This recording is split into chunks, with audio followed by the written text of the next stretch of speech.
邪来烦恼至，正来烦恼除。邪正俱不用，清净自无余。六祖说，邪来烦恼至。所谓的邪来，就是一念的无明。当起了无明的时候呢，我们对境起了分别执着，那么就有了这些烦恼。但是这些烦恼呢，它并不是不变的。只要呢起了一念的正见，一念的觉悟，那么这些烦恼呢就能够破除掉。但是呢，到了邪见破除之后，这个正见呢也不能一直抓着不放，执着它，要俱不用，两边不着，也不存一个中道。这样呢，在我们的清净心才能够彻底的显现。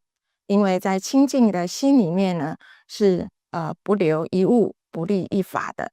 那邪正都不存不用的时候呢，那么我们才能够达到真正的清净，彻底的无一物，无一法可得，叫做无余。烦恼妄念要如何去除？要用正念来转化。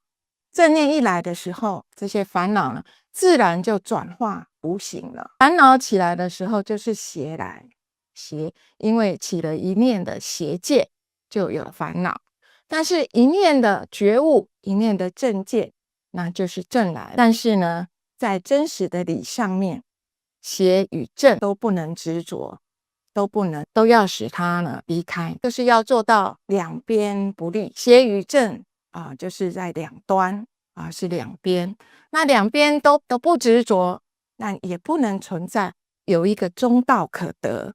这样呢，我们的清净心才是真正的能够现前。六祖所传的这个法呢，是从历代祖师一代传一代相传下来的见性的大法。那所谓的见性大法，其实就是找回这颗清净的本心而已。所谓的清净心，就是境来则应。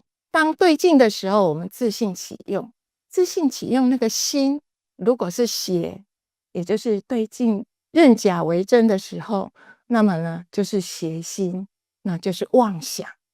但是呢，起用的时候如果是正以真心以正念的话那就是正。那所谓的清净心呢，也是境去则净的情形。当境去了，因缘没了，我们的心就要返回我们本然的空性。如果呢还是执着的牵缠着这个境不放那就是妄心。当我们自性起用的时候，我们的心要常行于真正，要在用真心用正念。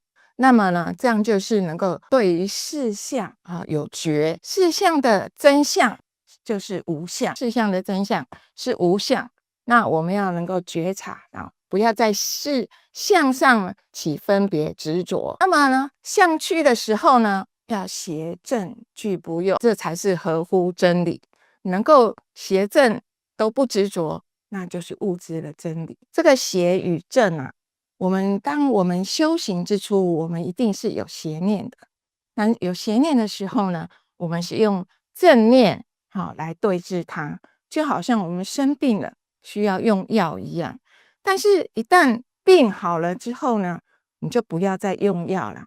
如果病好了还一直持续在吃药，那这个药呢对我们的身体呢就是没有好处，甚至呢会产生不好的影响。所以正跟邪呢，当我们要到达究竟的那时候呢，一定是要俱泯，要不能两边都不执着。